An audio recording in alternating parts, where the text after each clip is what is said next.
Yo, back again. Pavy Daily Takes.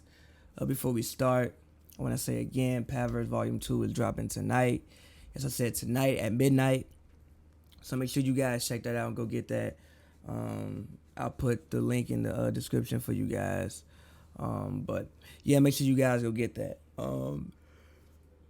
But excuse me, still tired. But today's topic, I just woke up. I was kind of watching some of the stuff from yesterday when the Clippers introduced, Kawhi Leonard and Paul George, and just thinking about how much of a league changing and also like franchise altering moment that is, and just thinking back on like the history of the Clippers and just like how this wouldn't be possible without those Lob City teams.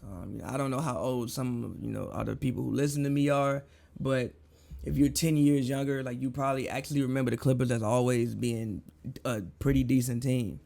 That's not the memory I have of the Clippers. Like throughout my lifehood, my early life, the Clippers were like terrible. Like when the Clippers made the playoffs, one, it was shocking. Two, it was like, yeah, they're never gonna do anything. Like you never thought that the Clippers would ever be a contender. They were like the Lions of the NBA. Like, if you know about football, the Lions are like, yeah, they're just Detroit Lions. Like the Lions are never gonna do anything worthwhile, like ever.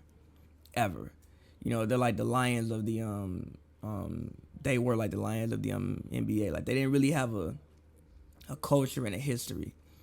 I mean, they had the Quentin Richardson, Darius Miles thing, but which was a very cool, fun team. I actually remember that team actually had a show on ESPN too, I think called the Association, but they didn't really do anything significant. Like, yeah, they were cool. They had the little cool celebration, the Hoover Head celebration, but they didn't do anything. Like they didn't win many games. Like I think though, if I'm looking at the records of those teams, what they won 15 games, then 31 games, then 39 games, which actually was decent. They almost made the playoffs. 39 games, then they went to 27 games, then 28 games, then 37 games. Like they were never, a really good team. Like I remember it was a shock when that 05-06 Clippers team made the playoffs and lost. They actually won a round and lost the West Conference semifinals. Then back to the projects, ninth and 12th and 14th and 12th and 13th. And you also remember them having like draft picks that didn't work out. Like I remember Michael Aloy Candy. I remember Sean Livingston had the horrible injury. But I mean, the injury kept that pick from working out for the Clippers. Who else did they draft? Even if you go back in time, like they drafted Danny Manning, he tears his ACL and like never really recovers because that was like '92 when they trade Danny Manning for Dominique, and that was like Dominique's little last hurrah. That was Dominique after the Achilles. Like you were talking about a Clippers team that never really had a history, and then luckily in comes Blake Griffin, and then after Blake Griffin, in comes Chris Paul. And that pretty much turned this entire franchise around. Like the moment Chris Paul stepped on the court for the Clippers, it was just different. Like you actually, I remember, when he first stepped on the court, and even talking about them as like a contender was just weird. Like literally, it was weird. It was like, yo, like the Clippers are contenders right now. Like that's kind of weird. Like that doesn't really make sense. And they had Vinny Del Negro for those 2 years, and then Doc comes, and then when Doc comes, it's like, yo, they're legit. Like we think of this team as a legit threat. Like I remember, in the early 2000s, you would think in the finals was gonna be like Clippers Heat, or like Clippers Bulls. Like that's what people were thinking about. And I just want to shine light on that team because I don't think you get to these moments without the foundation that Chris Paul, Blake Griffin, DeAndre Jordan, and Doc Rivers laid. I know they may never, my co-host Thomas always says this things about CP3, but for me, I think what held the Clippers back more than anything was just injury. Like somebody always got injured at the most inopportune time. Like I remember the Blazers series when Chris Paul breaks his hand, and then Blake did something to himself and hurt himself again.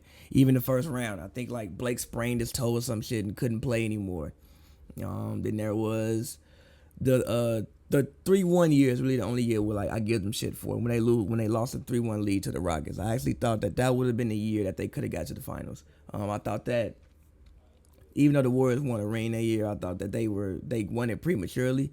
I don't think they were really ready to win it. I just think they just caught a wave at the right time. I think that the Clippers at that point in time still had their number, to a certain extent. I think the Clippers were more prepared to ascend. And if things play out in the finals the same way, as in, the Cavs get hurt, I really think the Clippers could have got a ring that year. But even that year, I mean, Chris Paul pulls his hamstring. I mean, he, hit the game winner, the series winner actually against the Spurs, which actually, if you think about it, it's probably the biggest shot in Clippers franchise history, actually. It's probably the biggest moment in Clippers, aside from literally yesterday, when they introduced Kawhi Leonard and Paul George. That was probably the biggest moment in Clippers franchise history. Was Chris Paul limping and hitting that shot on the Spurs and sending at the time the defending champion Spurs home in the first round. But they always just face injuries at the most inopportune times. But still, it made the Clippers cool. Like, I moved to LA in 2014, right? So I pretty much moved right in the middle of that era, right? Even though the Lakers were terrible, Kobe was still playing. So if you wanted to see a basketball game, like, Lakers tickets were always extremely expensive. They were at least just making money off Kobe's last years because they knew people wanted to see Kobe before he finally retired, right? So they were always expensive. Clippers tickets were always decent price. Like, you could sit. I remember going to Clippers games by myself. Like, I think the first Clippers games I went to was in January of, I think, 2015. It was Clippers Pistons, actually. It was like one of the last games Josh Smith played in the Pistons uniform, and the Clippers, I think, won by like 40 points. But I paid $80 for some tickets, and I had great seats. I had 100-level seats. But that's what you got with Clippers games. Like, I felt they appealed more to, like, LA, because you could actually realistically go see them and take your family to those games because they were just cheaper tickets. And it was still good basketball. Like, they were the better basketball team anyway. So, and again, they had Blake Griffin, they had Chris Paul, they had DeAndre Jordan. The games were fun. They threw lobs everywhere. Like, it was an event. And also, Clippers games, I feel like, are a better show than Lakers games.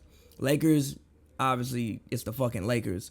And, like, the lure is just better because, like, you got the yellow on the floor, the lights a little bit dimmer. Like, it's the Lakers. Showtime, all of that. Like, it's still remnants of that in, the games that the Lakers produce today. But as far as, like, being a show and being a family fun event, you know how I always talk about, like, the Sparks throw a great show? I think the Clippers as well throw a great show.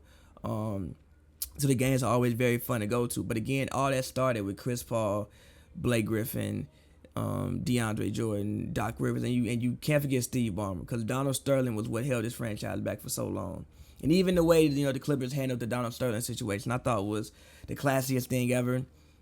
They made a correct statement. How do I want to say this? They got their point across, right? Like, they took the jerseys, they took the warm-ups off and just had, like, regular, red tees on and just threw them on the court. It was actually against the Warriors, crazy enough, but they threw them on the court. Like, they handled that situation probably as best as anybody can handle that, situation, with your owner coming out and saying those things and you putting on that jersey every night. They handled that situation probably as best as anybody could. The NBA took action, banned them for life. Steve Ballmer comes in, who's probably, I think, the most down-to-earth, energetic owner probably that we have in the league. One thing I always say is that, people put all, like, the emphasis and onus on players and say, oh, he didn't win a ring, so he's nothing. He's not that guy. He's a choke. But people don't understand basketball as a business. And not every franchise is really trying to win a ring. Like, some franchises, they want to win, but at a certain cost. Like, they aren't going to break the bank to win a ring. Like, the thing that makes the Warriors so great and Bob Myers so great and Joe Lacob and those guys is they'll break the bank to win a ring. Like, they will go as far in the luxury tax as they need to win a ring. I think really on most years, the only teams that really want to win are, like, the Lakers. Like, I think they'll break the bank to win whatever team LeBron is on. And maybe, like, two other teams who realistically think they have a shot. Like, Milwaukee right now seems really pretty much willing to break the bank to win. Like, they gave fucking Chris Middleton damn near $200 million. Now, yes, Brogdon was let go, but you can maneuver around that. Giannis is still on that big deal. They're spending as much money as you possibly can in Milwaukee to win a ring, right? And Steve Ballmer seems like he wants to do that. I don't think Donald Sterling ever wanted to win. He just wanted to own a franchise. Like, even if you look at it, Gilbert talks about it on the show all the time. Like the Clippers were basically a farm system. You come in, you get drafted there, you play for 4 years, and then they would either trade you away or like not sign you back. You leave in free agency, and you just keep going over and over and over and over again. Like, that was the culture of the Clippers. Like, they didn't even have their own practice facility until like 2010. They were practicing at fucking a community college, bro. As an NBA team practicing at community college, not even having their own facilities. So if you just look at the transition that this franchise has made over the last 10 years, it's been truly, truly, truly incredible to watch. And I think Lob City laid the foundation for that, man. Like, and I hope that doesn't get lost. All of those guys deserve to have their jersey retired. They will have their jerseys retired. And even though, they didn't get the ultimate goal of winning a championship, I think they brought something just as important as a championship to the Clippers, and that's just culture and winning. Like, and if you look at it, they were a 50-win team. 1, 2, 3, 4, 5 years in a row. I mean, if you think about it, it's crazy to think about, but of the 2010s, the Clippers have been one of the more successful basketball teams. Like, they've been pretty much a consistent 50-win team. The only years they didn't win 50 in the 2010s were 2010, 2011. That's when Chris Paul wasn't here. The next year was a lockout season, so they only played 66 games, but they had a 60% winning percentage that year. So you can assume if it's a full 82-game season, they win 50 games. Then it's 56, 57, 56, 53, 51. You trade Chris Paul and it's 42. But that was a season where everybody was hurt. It was a completely injury-riddled team. They were kind of like in transition. And then last year with no stars, you win 48. So they've been one of the more successful basketball teams of this decade. And again, I think that all goes back to the acquisition of Chris Paul. Like, no matter what you think about Chris Paul has been the most important player to this Clippers franchise, the most important figure, honestly, to this Clippers franchise so far in its like history of existence. He's been the most important figure. Him, I would say Steve Ballmer. No, him, I would say Blake after that. Then I would say Steve Ballmer, and then Doc, probably I would say, if I had to go like most important Clippers ever. But yeah, I just want to do this podcast because, man, I just think it's something that needs to be spoken on. And I hope that, for one, the Clippers gave me my first chance, like our first chance to cover games. Whether we cover games this year or not, hope we do. But, whether it happens for us or not, like, they gave us our first chance. They took a chance on, two young guys. The guy, look, man, like, I asked KD a question on TV. That would have never happened without that organization. So they've been a very classy organization, and all of the great things that I think that they'll do in the future, I just don't want anybody to forget where it came from and how we got to this point. Like I said, all those guys are gonna have their jersey retired. DeAndre, I think Doc even needs to have something retired as a coach, like a banner up there in the stadium. Blake will have his. DJ will have his. And yeah, man, like I just wanted to say that, man. We all gotta respect Lob City, and especially after yesterday being, quite possibly like the biggest day in Clippers history. I don't want you guys to forget where it came from. And again, I think the Clippers just speak more towards like the culture again. And I hope that doesn't change with this new era. Obviously, tickets are going to go up, obviously, because you have Kawhi and Paul George there. But, I just hope that them being for the culture doesn't change. Like, Lakers games, not everybody can go to a Lakers game. Going to a Lakers game is like an event, because, like, they just cost so much money to go to. Like, you just can't go to them. Like, the casual basketball, like, the basketball fan just can't go to a Lakers game. Like, you can, but it's so much money, bro. Whereas Clippers games, like, I feel like they're more inviting for like the basketball fan. Like, if you really want to just take, your young son twice a month to a Clippers game and put him on a game of basketball, you can do that because the tickets are like $60. It's maybe like $120 for two people. So that's different from Lakers games when even the bad games are $100. for 300 level because LeBron is there. Even when LeBron wasn't there, it was still like 180 for 200 level seats. So I hope that doesn't change. And even when with them getting that like new stadium that's coming in Inglewood, like I think you're really gonna see a separation in the city. Like Inglewood is nowhere near downtown, like at all. It's gonna be like a Cubs Sox type situation, where you're gonna have people who are in that area and are in that community, and also with the way that Inglewood is coming up, like they're gonna go to Clippers games, and like that's gonna be their team.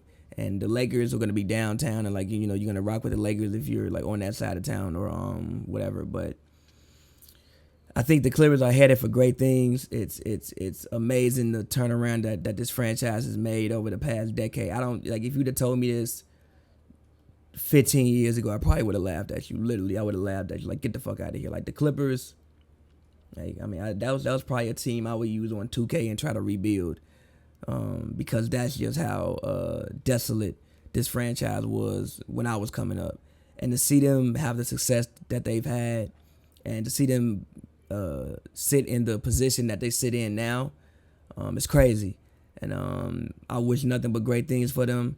And like I said, lastly, shout out Lob City, man. Like I hope that Chris Paul, Blake Griffin, DeAndre Jordan, all those guys know when they go to sleep at night that they're responsible for this.